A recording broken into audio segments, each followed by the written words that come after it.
Assalamualaikum warahmatullahi wabarakatuh. Perkenalkan, nama saya Amira Hanisa Setiawan Putri dari kelas 11A. Di sini saya akan membahas tentang informatika dalam pemerintahan, yaitu dampak negatif, resiko kebocoran, dan juga penyalahgunaan data. Apa itu e-government?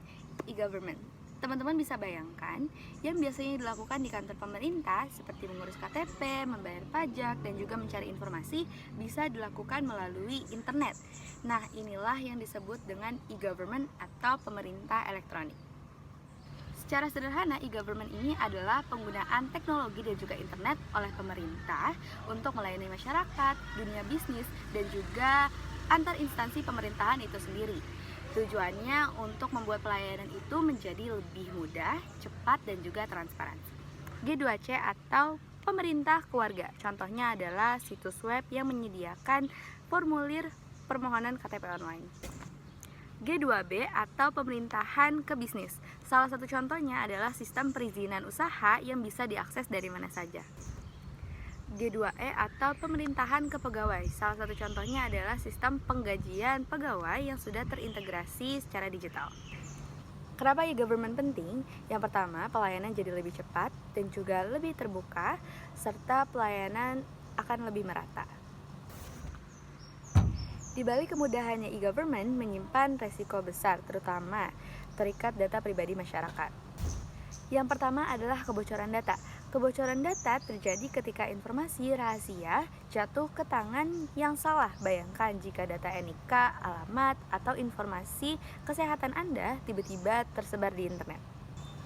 Dampaknya, hilangnya kepercayaan masyarakat, warga yang merasa tidak aman karena data mereka tidak terlindungi, dan juga ancaman keamanan negara, data strategis yang bisa jatuh ke tangan pihak asing, dan juga kerugian finansial.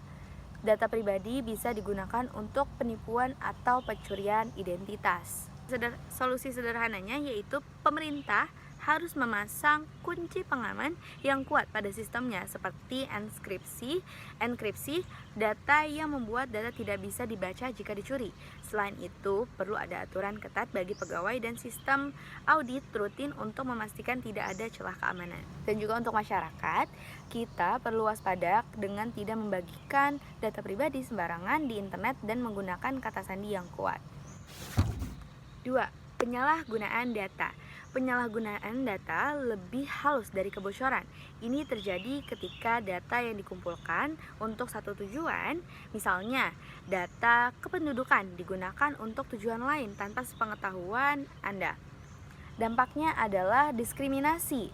Data bisa digunakan untuk membedakan perlakuan terhadap sekelompok masyarakat dan juga pelanggaran privasi. Anda merasa diawasi yang mengancam kebebasan Anda. Terus juga yang ketiga adalah manipulasi politik. Data bisa digunakan untuk memengaruhi pemilu. Solusi sederhana yang bisa dilakukan adalah pemerintah perlu ada undang-undang yang jelas seperti Undang-Undang Perlindungan Data Pribadi (UU PDP) yang mengatur apa saja yang boleh dan tidak boleh dilakukan dengan data.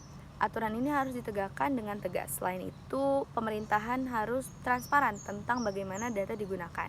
Dan juga sebagai masyarakat, kita harus aktif mengawal dan memastikan pemerintah mematuhi aturan perlindungan data.